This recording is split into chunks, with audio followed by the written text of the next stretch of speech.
أزقة المدينة العتيقة بفاس. في صباح ربيعي معتدل، قرر ياسين أن يزور المدينة العتيقة في فاس برفقة عمه. ما إن دخل من باب قديم مزخرف حتى وجد نفسه في أزقة ضيقة تنبض بالحياة.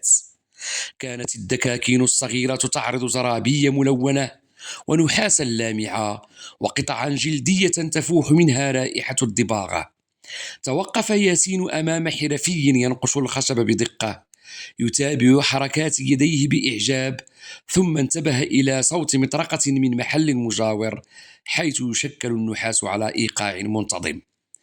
مر بسوق التوابل فامتزجت روائح الكمون والزعفران والنعناع في الهواء، بينما كان الباعة ينادون على سلعهم بلهجات مختلفة.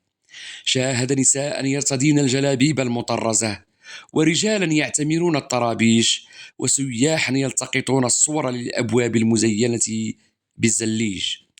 جلس ياسين قليلا قرب نافورة قديمة ليستريح، ولاحظ نقوش الجدران وتفاصيلها الدقيقة.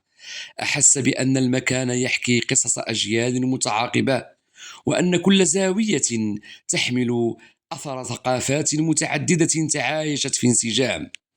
ابتسم وهو يدرك أن هذه الزيارة لم تكن مجرد نزهة، بل رحلة لاكتشاف ثراء التراث والتنوع الثقافي الذي يميز بلاده.